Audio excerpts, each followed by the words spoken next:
নমস্কার, আমি এখন চিলি এগ করে দেখাচ্ছি। এটা করতে আমার লাগছে এই ডিমের পোচ করে আমি অর্ধেক করে কেটে নিয়েছি, বিভিন্ন সস মিশিয়ে রেখে দিয়েছি। এখানে yellow bell pepper, red bell pepper আর ক্যাপসিকাম রাখা আছে। এখানে গোলমরিচ, লবণ, লঙ্কা আর পেঁয়াজ রাখা আছে, আর একটু কর্নফ্লাওয়ার জলে গুলে রেখে দিয়েছি। আমি কড়াইয়ের মধ্যে সাদা তেল দিয়ে দিয়েছি। এবার আমি এই পেঁয়াজটা দিয়ে দিলাম। পেঁয়াজটা দিয়ে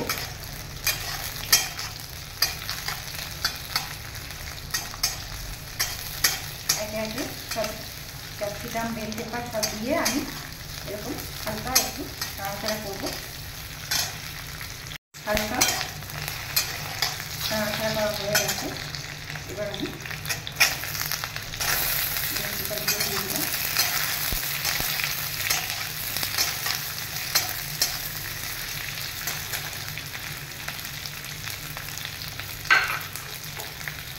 একটু নাড়াচাড়া করার পর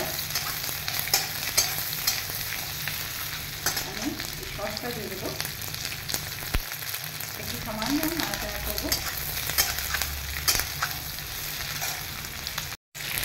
এবার আমি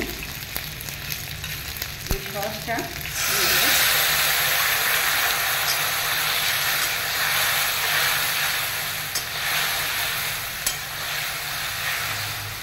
সসটা দেওয়ার পর আমি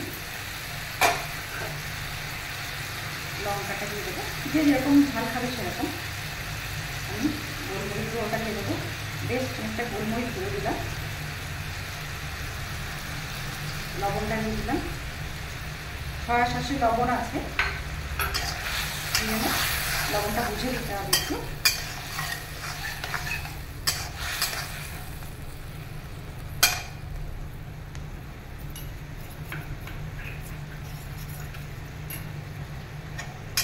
একটু সময় পর আমি এই এগগুলো দিয়ে দেবো।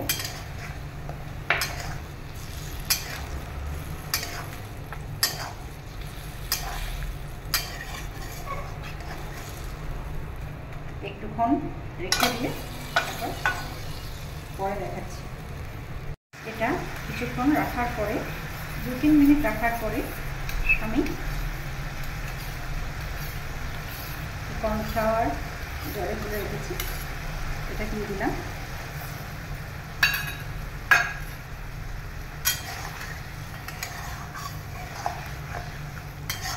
যেহেতু একটু গ্রেভি রাখবো সেই জন্য আমি এবার গ্যাসটা অফ করে কিছুক্ষণ ঢাকা দিয়ে রেখে দেবো, তারপর পরিবেশন করব। Chilli egg ready. একবার বানিয়ে দেখবেন, খেয়ে তারপর জানাবেন কেমন হয়েছে। সাবস্ক্রাইব করবেন, শেয়ার করবেন, কমেন্ট করবেন। Thank you.